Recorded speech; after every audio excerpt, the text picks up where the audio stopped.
Muito bem, pessoal, então vamos continuar aqui. Agora a gente vai ver um outro algoritmo de ordenação, né? E a gente vai comparar com o anterior que a gente estava vendo, tá bom? Esse algoritmo, então, lembrando, a gente tem uma pilha de documentos para ordenar, né? E a gente, é uma atividade que a gente faz no dia a dia, né? Ordenar seus documentos, suas receitas, suas contas a pagar ou a receber. E, de novo, a gente está olhando vários algoritmos para entender, para verificar que cada hora um, de repente, pode ser mais interessante que o outro, né?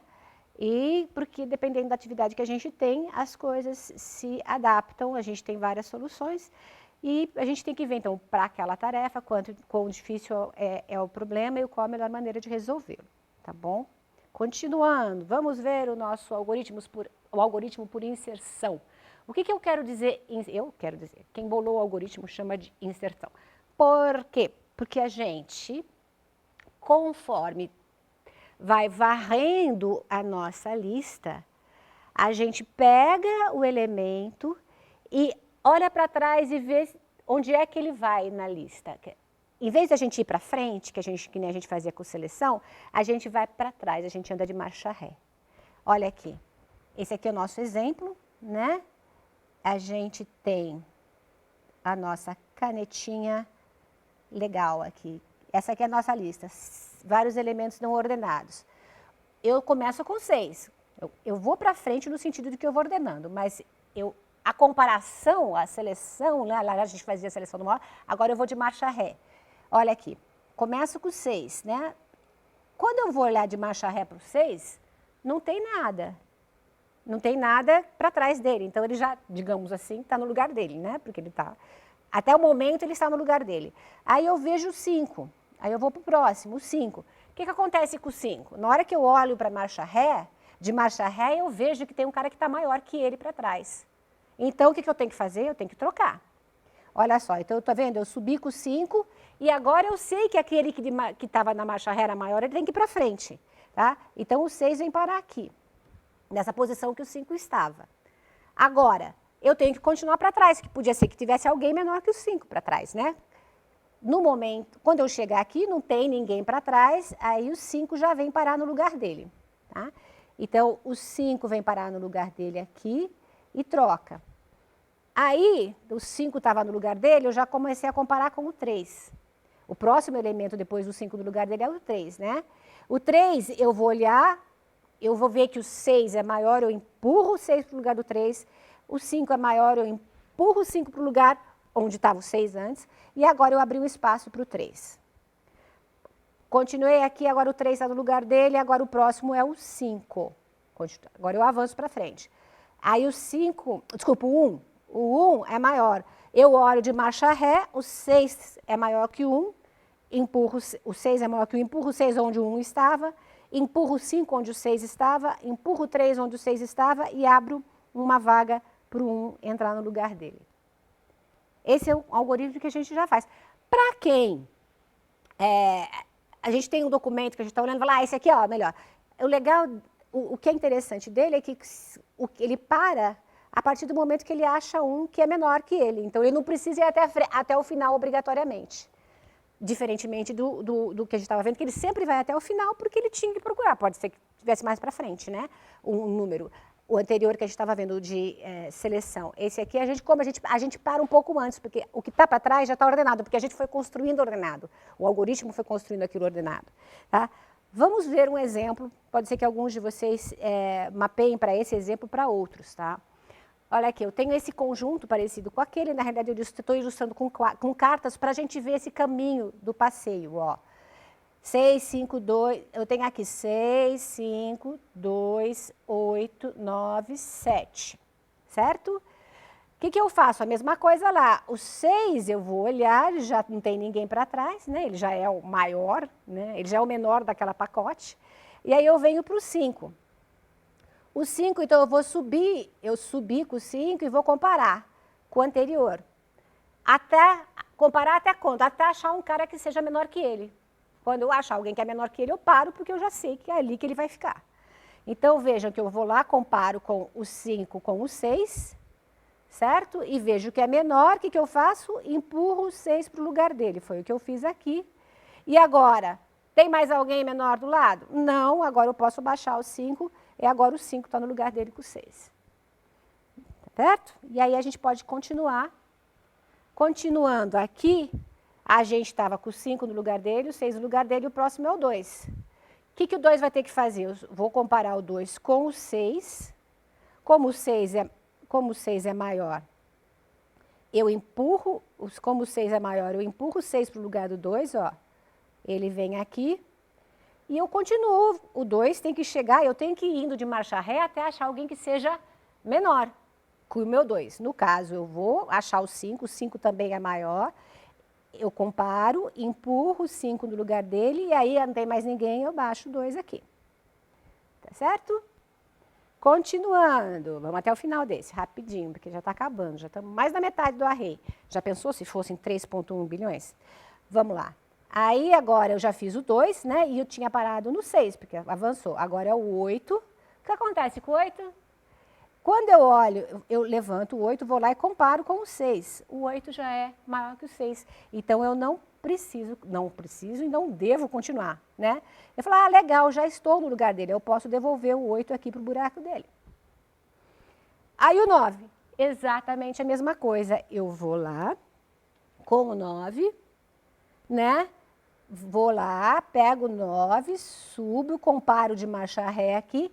Ele já é maior que o 8, opa, beleza, já empurro o 9 e trago de volta para o lugar dele aqui.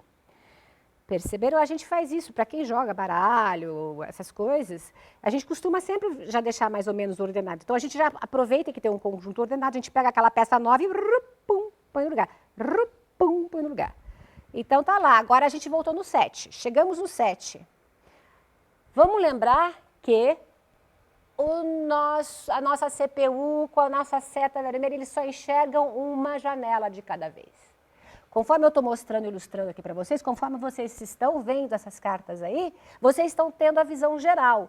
Lembrem, ilustrada na nossa animação Scratch, que a gente só olha uma caixinha de cada vez, só olha uma posição de memória de cada vez. É por isso que a gente tem que fazer isso um por um. Então, vamos lá. O 7 eu subo e vou comparar com o anterior aqui. É menor. O que eu tenho que fazer? Eu pego aquele e jogo para frente. Coço o 7 e comparo com o anterior de novo. Comparei, ainda é menor. Então, eu pego esse cara e jogo para frente, que está aqui. Aí, agora eu faço o quê? Lembrando, continuo até achar o menor. Vou achar, achei o menor. Ah, beleza, o 6 é maior? Ótimo, então o lugar dele é aqui. E ele está no lugar dele. Certo? E aí, eu sei que eu continuo, né? E eu sei que o que vai acontecer, esses caras vão estar sempre, aconteceu que o 8 já é maior que o 7, ele não troca, que o 9 é maior que o 8, ele não troca, eu acabei. Tá? A gente já faz isso, lembra? A gente só está destrinchando aqui, porque se eu tiver que mandar um algoritmo, um robô fazer, a gente tem que detalhar passo por passo, como a gente conversou desde a primeira aula. Né? O algoritmo tem que ensinar para um robô que não está vendo o que a gente fez, que não está vendo o que a gente vê. Ele só consegue enxergar um de cada vez. Tá? Agora vamos, depois dessas duas demonstrações, vocês chegam lá na animação Scratch que eu fiz para vocês e se divertem observando esse passeio de cartas, no caso, esse passeio das janelinhas, passeando lá e se trocando, tá bom? Vocês vão lá? Prometem? Dá trabalho fazer, vocês vão lá e façam, hein? Olhem, observem, vejam acontecendo, veja se você já faz coisa parecida no seu dia a dia, quando você está ordenando as suas cartas, suas contas, né, as suas contas a pagar ou a receber.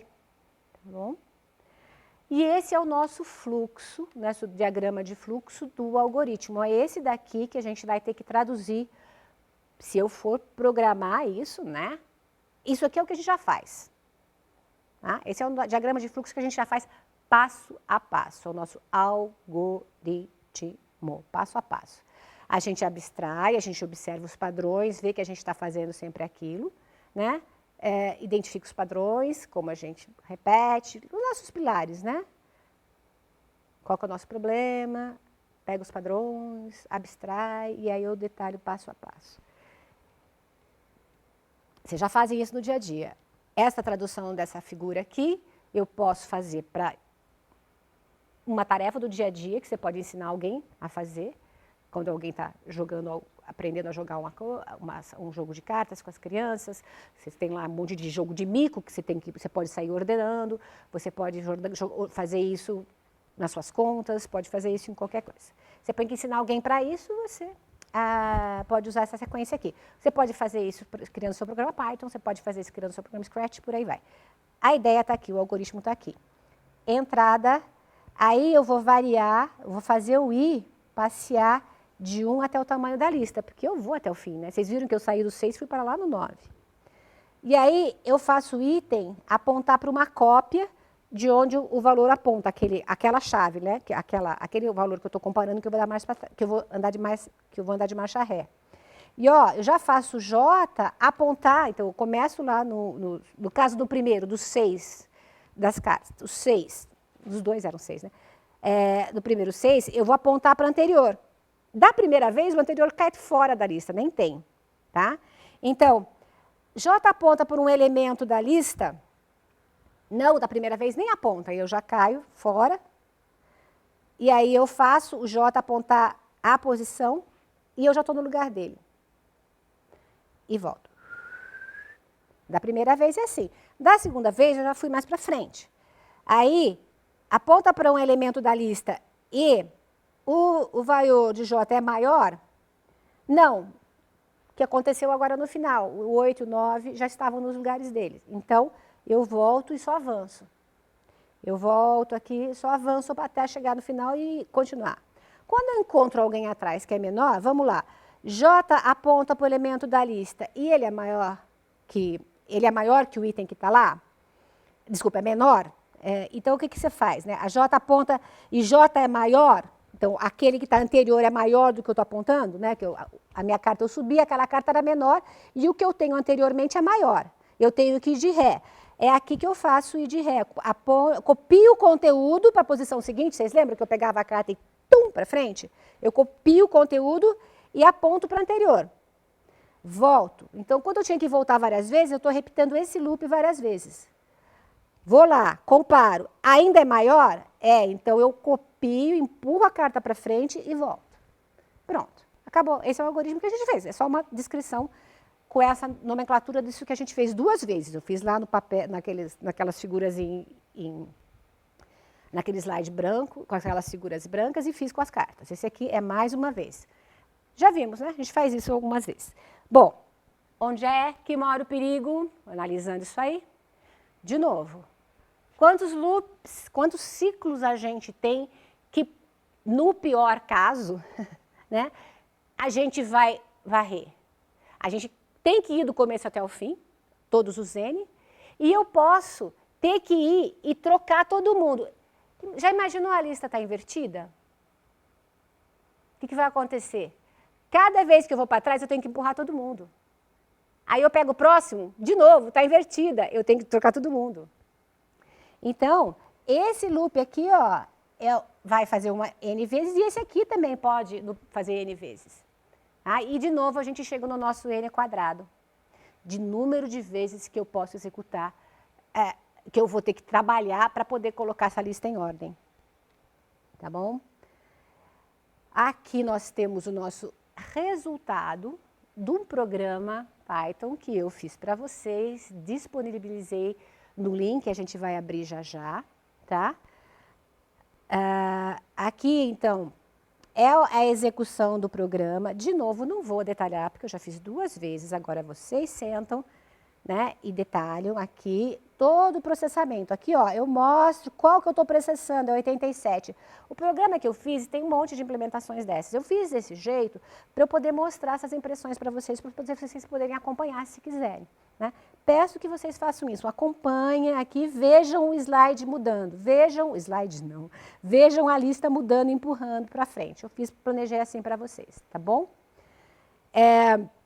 O algoritmo propriamente dito, que eu fiz, ele está, de novo, aqui implementado em Python. De novo, essa primeira parte aqui é quando eu gero os números aleatórios, ó. Random em inglês, né? Eu gero aquela lista de números aleatórios. Então, cada hora é uma, né? Para vocês verem. E aqui é onde eu ordeno. Desculpa, onde eu faço a ordenação. Então, aqui eu tenho que ter dois loops, né? Um loop que vai para frente e um loop que vai para trás. Olha aqui, ó. Esse aqui é o loop que vai para frente, do for, que vai do primeiro até o fim. For em inglês é para. Para e vai indo de um até o tamanho da lista, ó. Então, esse aqui é o loop que vai varrer a lista, de cabo a rabo. E esse aqui é um outro loop que dessa vez está com while em inglês é enquanto. Ele fala assim, ó, enquanto J for maior que 0, que é o primeiro elemento da lista, e a lista que eu estou olhando é maior que o item que eu estou comparando. Olha só, aqui é aquele segundo loop que a gente tem. E aí, de novo, que mora o perigo, ó, fazer o quê? Eu tenho que ordenar aquele monte de gente, estou ordenando dessa maneira, eu tenho dois loops e eu posso ir para n ao quadrado. Então, essa é mais uma animação parecida com aquela que a gente viu. Eu vou lá na página web mostrar para vocês a animação rodando, que aqui ela não está tocando, né? Então, essa aqui é a animação parecida com aquela que a gente mostrou na aula anterior. E olha só como ele vai, tá vendo? De frente para trás, vai lá arrumando direitinho os slides e comparando, as chaves e comparando. Lembrem que o outro, né, ele ia de baixo para cima, organizando, porque ele vai achando menor e vai subindo. Esse aqui ele vai para frente e colocando no lugar. Bonitinho, né? Eu acho bem legal de ver essa animação. Já que eu estou aqui, eu vou aproveitar essa mesma tela e agora eu vou colocar naquela outra figura que permite que a gente compare os algoritmos direto. Olha, esse que a gente viu agora, dessa videoaula, é essa primeira coluna aí, de inserção, o insertion sort. O que a gente viu na aula anterior é a segunda coluna, o selection sort, tá? Isso são nas colunas, e cada coluna é um algoritmo de ordenação, que a gente só vai ver mais um, tá? Mas você pode estudar todos esses. O pessoal que vai fazer computação aí vai estudar todos eles. Mas aqui, ó, aqui nesse curso a gente só vai estar vendo e ilustrando esses daí. Mais um, esses dois primeiros, a gente vai olhar agora, e eu peço para vocês verem que a gente tem, na primeira linha, a gente tem o run, tá vendo? 1, 2, 3, 4 linhas.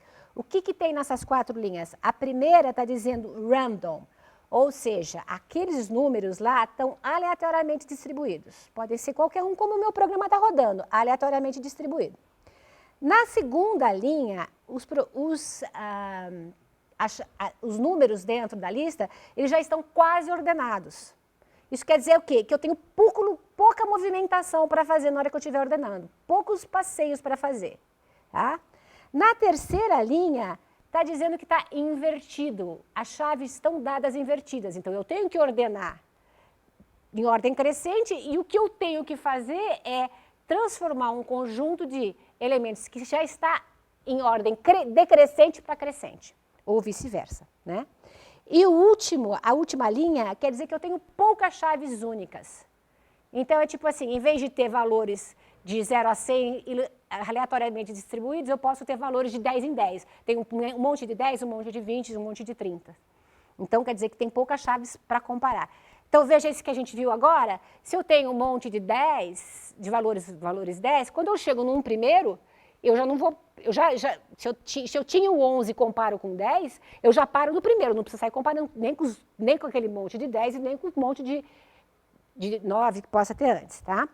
Então, entendido essa matriz aí? Essa matriz, então, permite que a gente compare, tá? E aí, agora, eu posso comparar todos ao mesmo tempo, mas eu vou rodar para vocês esse só nosso agora, que a gente viu agora. Olha só. Olha como, tá vendo, já acabou embaixo o fio unique, já tinha acabado, porque ele para antes? Vou rodar, acabou de novo, vou rodar de novo, ó. Você vai ver que a última linha, que tem poucas chaves, ele vai acabar bem mais rápido que as outras, ó. Por quê? Porque ele já para em bloco, né? Ó o reverso, tá até agora trabalhando, ó. O reverso é o último, porque o pobre coitado tem que trocar todas as chaves todas as vezes, né? E o nearly sort, ele ó, rapidinho chega lá, porque ele já está quase ordenado, ele tem poucas comparações para fazer. E o random ele fez como a gente fez agora, tá? Agora vamos olhar o que a gente viu na aula passada, o selection. Aí, tá lá, all selection, sofrendo lá para fazer aquele trabalho que a gente faz. Olha como ele sofre, coitado. Seja qual for. Olha só, dá uma olhada no fio unique dele, na última linha. Como ele, mesmo sabendo, ele tem que ficar procurando, mesmo tendo encontrado o maior, ó, ele vai procurando. E o revés também, ó. Depois vocês olham isso com mais calma, comparam, tá bom? Agora eu vou voltar para os slides. Vamos lá. Então, na realidade, é isso que essa aula tinha que apresentar para vocês, essa ordenação, né, que vai andando de marcha ré, e comparar com o que a gente já viu na aula passada. E lembrar que nos dois casos, a gente pode ir para n quadrado, que dói no bolso, né? Porque dói no bolso, no tempo, etc. Tá? Então, esse aqui é o slide de comparação para a gente lembrar, já destaquei nos algoritmos. Esse aqui é o slide que lembra para vocês irem lá no link daquele site que permite comparar. Tá? E pronto por hoje, até daqui a pouquinho, que a gente vai ver a próxima aula.